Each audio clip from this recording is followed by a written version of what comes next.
7. Maus frutos da semente de religião. Todavia, essa mesma semente tanto se corrompeu que só produz frutos ruins.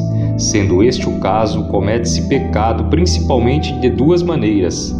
A primeira é que os pobres homens, na busca da verdade de Deus, não vão além da linha da sua natureza, como seria de toda conveniência, mas avaliam a sua grandeza conforme a rudeza dos seus sentidos.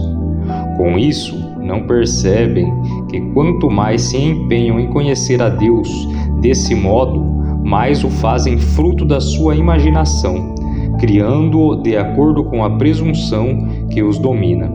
Fazendo isso, eles abrem um abismo do qual não escapam. Movam-se para este ou aquele lado, estão condenados.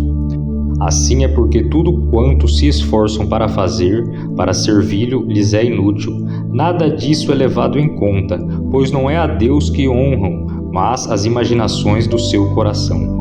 Pois a inútil coberta que muitos costumam querer usar para desculpar a sua superstição foi destruída.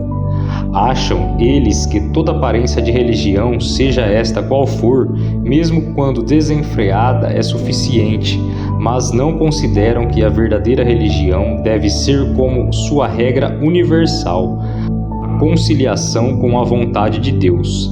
Saiba-se que Deus não muda, não é um ser fantasioso que se transforma ao gosto de cada um. Verdadeiramente pode-se ver com quantas vãs ilusões a superstição imita a Deus, quando o dever de todos é agradá-lo, porque a superstição, a falsa religião, quase que unicamente se apega à coisa que Deus declara sem valor, e negligencia ou rejeita as que ele ordenou e declarou aceitáveis. Assim, todos os que dispõem a adorar a Deus com religiões inventadas pela imaginação humana não adoram a Deus. Adoram, sim, as suas fantasias, pois não se atreveriam a zombar de Deus dessa maneira, a não ser que o tivessem criado às semelhanças das suas fantasias. Por isso o apóstolo Paulo ensina que esse conceito vago e errôneo que se tem de Deus é ignorância de Deus, é ignorar a Deus. Outrora, porém, diz o apóstolo, não conhecendo a Deus, serveis a deuses que, por natureza, não o são. Noutra passagem, ele declara que os efésios tinham estado sem Deus durante todo o tempo em que não tinham o verdadeiro conhecimento de Deus. E não faz muita diferença se imaginam um Deus ou muitos, porque sempre se afastam do verdadeiro Deus e o abandonam, só restando uma execrável idolatria. Temos de concluir, pois, com Lactâncio, que não existe religião legítima se não estiver unida à verdade. O segundo erro cometido pelos homens é que se deixam levar à força contra a sua vontade a terem consideração por Deus, e não movidos por um temor decorrente à reverência à majestade divina. O que os move é somente o pavor causado pelo juízo de Deus, do qual tem grande horror, sabendo que dele não podem escapar. Contudo, de tal forma o temem que o detestam.